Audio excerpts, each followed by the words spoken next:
So hello everyone, आज के इस वीडियो में हम बात करने वाले हैं कि आप लास्ट 2 मंथ्स में 150 प्लस मार्क्स किस तरीके से स्कोर कर सकते हो। तो इस वीडियो को शुरू करते हैं और सिर्फ एक ही रिक्वेस्ट है मेरी आपसे कि आप वीडियो को पूरा लास्ट तक देखिए।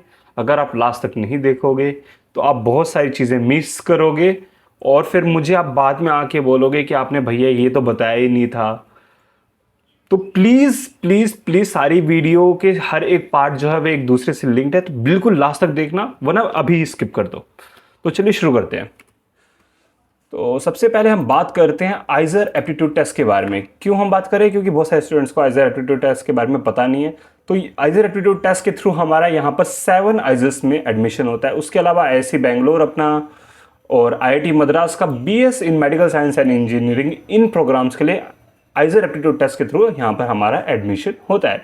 इसके अलावा यहाँ पर हमारे आइजर एप्टीट्यूड टेस्ट में 4 सब्जेक्ट्स होते हैं: physics, chemistry, mathematics and bio. और सारे ही सब्जेक्ट्स के मार्क्स को कंसीडर किया जाता है आइजर एप्टीट्यूड टेस्ट के लिए।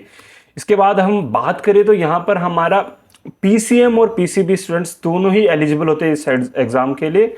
और कोई मुझसे कमेंट सेक्शन में ये मत पूछना कि क्या PCMB वाले स्टूडेंट्स एलिजिबल हैं। इतना बेवकूफ़ी वाला काम तो यहाँ मत करना।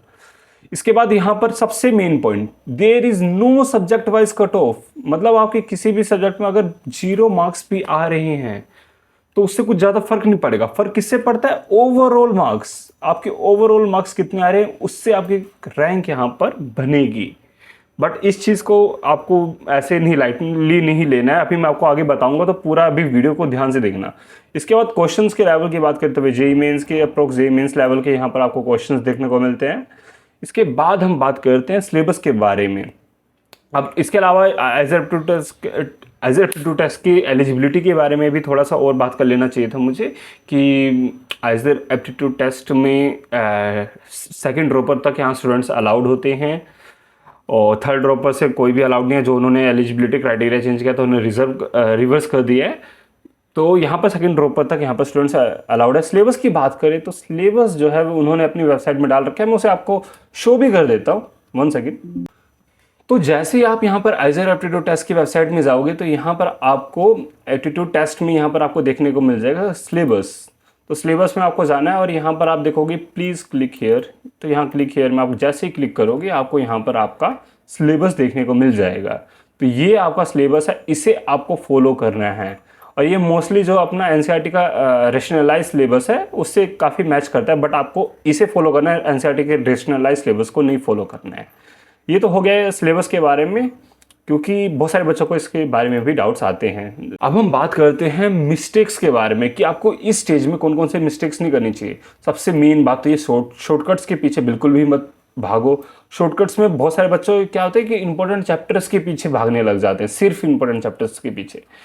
आप अगर PCM से हो तो बायो के इंपॉर्टेंट के चैप्टर्स के पीछे आप भाग सकते हो, और PCB से हो तो आप मैथ के इंपॉर्टेंट चैप्टर के पीछे भाग सकते हो। लेकिन ऐसा मत करना कि आप सारे ही सब्जेक्ट के इंपॉर्टेंट चैप्टर के पीछे भाग रहे हो, फिर आपका सिलेक्शन होना मुश्किल हो जाएगा, क्योंकि यहाँ पर आपको अपना सिलेबस कवर करना बहुत ज़रूरी है। और यहाँ पर सबसे मेन मेरे को प्रॉब्लम लगती है, लास्ट ईयर मैंने बड़ा देखा था कि स्टूडेंट्स बहुत ज़्यादा अनरियलिस्टिक टारगेट्स अपने रख लेते हैं, और कुछ यूट्यूबर्स आके भी आपको ऐसे टारगेट्स देने लग जाएंगे। किस तरीके के कि आप मतलब एक चैप्टर में से 100 क्वेश्चन सोल्व करो। नहीं कर पाओगे भाई, आपके पास इतना टाइम नहीं है। या फिर 20 साल के जेईई मेंस के PYQ करो, SC वर्मा करो, जेईई मेंस के PYQ करो, ये वे। तो इतना आपके पास टाइम नहीं है कि आप इतना सारा चीज़ें कर पाओगे। इतना आप एक साल में नहीं कर पाओगे जितना ये बंदे बोल के चले जाएंगे। तो ये सब चीज़ें आपको बिल्कुल भी नहीं करना है, ऐसे अनरियलिस्टिक टारगेट नहीं रखने हैं। इसके अलावा आपको अपने एक सब्जेक्ट की वजह से बाकी सब्जेक्ट्स को बिल्कुल भी कॉम्प्रोमाइज़ नहीं करना है। ये मैंने मिस्टेक्स बहुत बंदों में देखा है कि बंदे कुछ सब्जेक्ट को अपनी ईगो में ले लेते हैं कि मुझे फिजिक्स में बहुत अच्छा स्कोर करना है। बट आप फिजिक्स में बहुत अच्छा स्कोर करने के चक्कर में अपने ऐसा नहीं हो कि किसी और सब्जेक्ट में बिल्कुल 0 स्कोर करके आ रहे हो या फिर 2-3 नंबर स्कोर करके आ रहे हो। उससे बेटर ये रहेगा कि आप फिजिक्स में भी एवरेज स्कोर कर रहे हो। एवरेज मतलब 60 में से 40 स्कोर कर रहे हो, और बाकी सब्जेक्ट जैसे केमिस्ट्री और मैथमेटिक्स में 30-30 स्कोर कर रहे हो, 40-40 स्कोर कर रहे हो, एवरेज ही सब में स्कोर कर रहे हो। ये नहीं हो कि फिजिक्स में 60 में से 50 स्कोर कर रहे हो और केमिस्ट्री और मैथ में यहाँ पर आप 10, 5 ऐसे मार्क्स स्कोर कर रहे हो। तो यहाँ पर होता क्या है कि एवरेज मार्क्स ले आना हर सब्जेक्ट में ईजी होता है बहुत अच्छे नंबर ले आने से ज़्यादा, और एवरेज मार्क्स सारे सब्जेक्ट्स में आप ले आके ईजिली सिलेक्शन कर सकते हो। तो इस चीज़ का आपको ध्यान में रखना है कि आपको अपने सारे सब्जेक्ट को ऑलमोस्ट इक्वल वेटेज देनी है, थोड़ा बहुत ऊपर नीचे हो सकता है। इसके अलावा सबसे मेन चीज़ कि आपको अपना 100% देना है। बिल्कुल भी रिजल्ट के बारे में अभी मत सोचिए, सिर्फ अपना 100% दीजिए, रिजल्ट आएगा ही आएगा, इसकी मैं गारंटी ले रहा हूँ। और जो जो चीज़ें मैं बताऊँगा उसे आप फॉलो बस करते रहिए। इसके बाद हम बात करते हैं स्ट्रेटेजी के बारे में पीसीएम स्टूडेंट्स के लिए। पीसीएम स्टूडेंट्स के पास यहाँ पर बायोलॉजी नहीं है, but biology is must for them. Biology अगर आपने नहीं किया तो मैं आपको बता रहा हूँ आपका सिलेक्शन ऑलमोस्ट जीरो हो जाएगा। हो सकता है सिलेक्शन बहुत अच्छे चांसेस होते हैं, बट आप बहुत ही अच्छे होंगे पीसीएम तीनों सब्जेक्ट में तभी होएगा। बट अगर आप बायोलॉजी कर ले तो बायोलॉजी में भी एटलीस्ट 70% सिलेबस आप कवर करते हो तो आप बहुत अच्छा स्कोर कर सकते हो। किस तरीके से आपको करना है, एनसीईआरटी को यहाँ पर आपको बिल्कुल यूज़ करना है रीडिंग के लिए, जैसे आप केमिस्ट्री के लिए यूज़ करते हो वैसे ही। और प्रॉब्लम प्रैक्टिस के लिए यहाँ पर आपको पीवाईक्यू यूज़ करने हैं, नीट के पीवाईक्यू लास्ट 5 से 10 ईयर्स के बस। क्योंकि नीट में 50% जो क्वेश्चंस होते हैं वे बायो के आते हैं, तो आपके पास इनफ नंबर ऑफ क्वेश्चंस होंगे लास्ट 5 ईयर में ही। तो मिनिमम आपको लास्ट 5 ईयर करने हैं, और मैक्सिमम आप 10 से तो ज़्यादा मत करिए, आपके पास इतना टाइम भी नहीं है। आपको लेक्चर्स भी देखने होंगे तो उसके बारे में भी हमने लास्ट में डिस्कस कर रखा है। कुछ कुछ आपने देखा भी होगा, यूट्यूब में आए हैं, तो उनमें से मैंने जो बेस्ट है वे पहले से ही चेक करके रखा है, जो आपको मैं लास्ट में बताऊंगा। तो लास्ट तक वीडियो को आप ज़रूर देखिए। यहाँ पर अब बात करते हैं उन बच्चों के बारे में जिनकी यहाँ पर जेई मेंस लेवल की अच्छी खासी प्रिपरेशन हुई पड़ी है। तो मैं आपको बता रहा हूँ आपका ऑलमोस्ट 70% काम हो चुका है। 70% को 100% बनाने के लिए आपको सिर्फ ये बायोलॉजी वाला सेक्शन करना है, और इसके अलावा आपको करना है प्रॉब्लम प्रैक्टिस। कहाँ से, जेई मेंस के पीवाईक्यू करो, और बायोलॉजी के लिए नीट के पीवाईक्यू। और एक चीज़ का आपको ज़रूर ध्यान रखना है कि एनसीईआरटी केमिस्ट्री के लिए आपको बिल्कुल रट लेनी है मतलब समझ के रट लेनी है। और बायो के लिए भी एनसीईआरटी को आपको बिल्कुल अच्छे से रीड करना है, चीज़ों को समझना है, और समझने के बाद रटना है। ओके। इसके बाद हम बात करते हैं उन स्टूडेंट्स के बारे में जिनकी यहाँ पर प्रिपरेशन अच्छी नहीं है। तो उन स्टूडेंट्स को यहाँ पर अपने कॉन्सेप्ट्स बनाने पड़ेंगे लेक्चर से। लेक्चर्स कहाँ से मिलेंगे वे आपको लास्ट में मैं बताऊंगा। इसके बाद उन्हें सेम ये दोनों स्टेप्स करने हैं कि प्रॉब्लम प्रैक्टिस करनी है जेईई मेंस की पीवाईक्यू से, और एनसीईआरटी को केमिस्ट्री के लिए रेफर करना है, और बायोलॉजी के लिए भी एनसीईआरटी को रेफर करना है। बायोलॉजी मस्ट है पीसीएम वालों के लिए, मैं बता रहा हूँ बायोलॉजी बहुत ईजी आता है, इजीली आप स्कोर कर सकते हो। बायो वालों के पास ये एडवांटेज होता है कि उनका जो सब्जेक्ट है वो इजी आता है, और math as compare to bio difficult आता है। तो आपके पास वे एडवांटेज नहीं है जो बायो के पास है, लेकिन आप बायो इजीली कर सकते हो, और फिर आप अच्छे से कॉम्पीट कर सकते हो ये पीसीबी स्टूडेंट्स के साथ। तो अब पीसीबी के बारे में भी थोड़ा बात कर लेते हैं, वे भी नाराज़ हो रही होंगे। तो पीसीबी वालों के लिए भी मैथ काफ़ी ज़रूरी है। अब पीसीबी वालों के पास डिफ़िकल्टी आएगी, मैथ जो होता है वो थोड़ा डिफ़िकल्ट होता है करना। ऑनेस्टली बता रहा हूँ, मैथ थोड़ा डिफ़िकल्ट उन्हें पड़ेगा पीसीबी वाले स्टूडेंट्स को, बट उन्हें करना ही करना पड़ेगा। अब उसके लिए वे यहाँ पर लेक्चर्स को रेफ़र कर सकते हैं, जो मैं आपको लास्ट में बताऊँगा। उन लेक्चर्स को आपको रेफ़र करना है। उसके बाद आपको यहाँ पर जेईई मेंस लेवल के पीवाईक्यूज़ करने हैं लास्ट 5 to 10 ईयर्स के।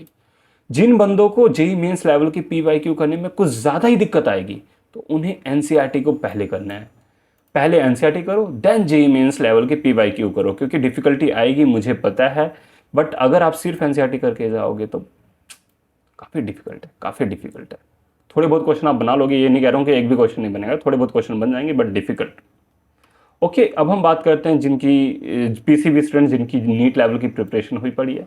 सेम नीट लेवल की आपकी प्रिपरेशन हुई पड़ी है, मतलब आपके concept physics, chemistry and biology के अच्छे खासे बने पड़े हैं, तो आपको सिर्फ और सिर्फ पीवाईक्यूज यहाँ पर सोल्व करने हैं जेईई मेंस लेवल के।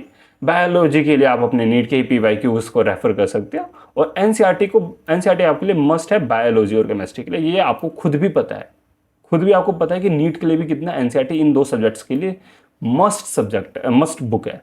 तो इन दोनों बुक्स को आपको तो भाई, मैं नीट वालों को तो मेरे को पता है कि नीट वालों को रटना आता है, ऐसा नहीं कह रहा हूँ सिर्फ रटते हैं, समझ के रटना आता है, और ये मस्त चीज़ है जो आपको यहाँ पर भी करनी है। ओके, तो आपको इन दोनों सब्जेक्ट में अपना एडवांटेज रखना है। इन दोनों सब्जेक्ट बहुत ईजी आते हैं। एज़ कम्पेयर टू फिजिक्स और मैथमेटिक्स। फिजिक्स और मैथमेटिक्स यहाँ पर हमारे डिफ़िकल्ट सब्जेक्ट है, तो इन दोनों सब्जेक्ट को आपको अच्छे से टारगेट करना है। इसके बाद हम बात करते हैं उन स्टूडेंट्स का जिनका अच्छे से नीट लेवल नहीं प्रिपरेशन है, पीसीबी स्टूडेंट्स।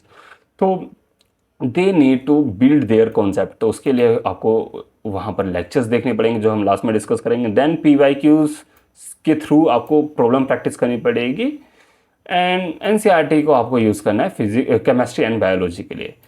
ओके, ये चीज़ बिल्कुल सेम है जो आपके जिन बच्चों का नीट की प्रिपरेशन अच्छी है और जिन बच्चों के लिए ये दोनों पॉइंट्स उन दोनों के लिए सेम है। ऐसे ही यहाँ पर हमारा जेई वाले स्टूडेंट्स के लिए भी ये पॉइंट्स सेम थे।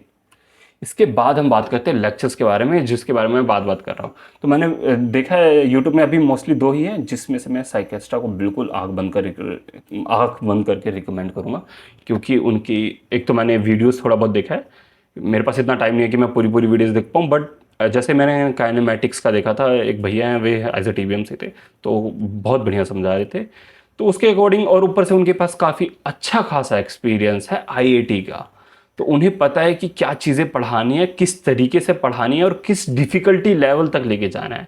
तो इसीलिए मैं आपको बोल रहा हूँ, ये आप साइकेस्ट्रा रेस्क्यू सीरीज़ इसका नाम है, जो कि एक क्रैश कोर्स है, इसे आप फॉलो कर सकते हो लेक्चर्स के लिए, अपने कॉन्सेप्ट्स को बिल्ड करने के लिए। और आपको जो ये सीक्वेंस में करा रहे उसी सीक्वेंस में सारे चैप्टर्स करने हैं, और उसके बाद जाके आपको यहाँ पर ये प्रॉब्लम प्रैक्टिस की जो मैंने बातें की हैं, ये आपको उसके बाद करनी है, और उसी सीक्वेंस में करना है जिस सीक्वेंस में चैप्टर्स करा रहे हैं। ओके, अब यहाँ पर हम बात करते हैं जो चीज़ें मस्ट है सबके लिए, वे है टेस्ट सीरीज़। भाई टेस्ट सीरीज़ तो आपको देनी ही पड़ेगी। ओके, टेस्ट सीरीज़ के बारे में अगर हम बात करें तो टेस्ट सीरीज़ अभी मैं आपको परचेस करने के बारे में नहीं कहूँगा। क्यों नहीं कहूँगा? क्योंकि और आफ्टर मई, मैं कह सकता हूँ मई की स्टार्टिंग में आपको एटलीस्ट आपको यहाँ पर टेस्ट सीरीज़ लेना होगा ही होगा। आप मिड ऑफ अप्रैल के बाद भी ले सकते हो, बट आप वेट कीजिए ये कब अपने प्राइजेस को थोड़ा लो करते हैं। Okay, and second most important चीज़ जो मैंने वैसे तो वीडियो में इंक्लूड नहीं किया, पर मस्ट फॉर और मैं आपको ज़रूर कहूँगा, ज़रूर, जो दोनों ही पीसीएम एंड पीसीबी स्टूडेंट्स के लिए, दोनों के लिए ही बहुत इंपॉर्टेंट है, और ये पॉइंट मैं चाहता नहीं हूँ कि मिस होए, इसलिए मैंने इसे वीडियो के बीच में जाके दोबारा से इंक्लूड किया। वह है केमिस्ट्री के बारे में। भाई केमिस्ट्री आप दोनों के दोनों, पीसीएम और पीसीबी, चाहे आप कोई से भी हो, केमिस्ट्री आपका मेन सब्जेक्ट होना चाहिए। मैंने आपको वैसे एक पॉइंट बोला था ना कि एक सब्जेक्ट की वजह से आपको अपने बाकी सब्जेक्ट्स को कॉम्प्रोमाइज़ नहीं करना है, बट आप केमिस्ट्री के लिए थोड़ा सा कॉम्प्रोमाइज़ कर सकते हो दूसरे सब्जेक्ट्स को, क्योंकि केमिस्ट्री बहुत ईजी आती है, बहुत ईजी आती है। तो आपका टारगेट ये ज़रूर होना चाहिए कि आप ठीक ठाक लेवल पे केमिस्ट्री को सारा सिलेबस करके जाओ। ओके, बट बहुत ज़्यादा कॉम्प्रोमाइज़ और सब्जेक्ट्स को मत कर देना, इसका भी थोड़ा ध्यान रखना आप। बट केमिस्ट्री को ठीक ठाक लेवल पे सारे सब्जेक्ट्स, सारे चैप्टर्स कीजिए। तो इस वीडियो के लिए बस मैं इतना ही रखता हूँ। मैं आपसे मिलता हूँ नेक्स्ट वीडियो में, तब तक के लिए बाय बाय, सी यू।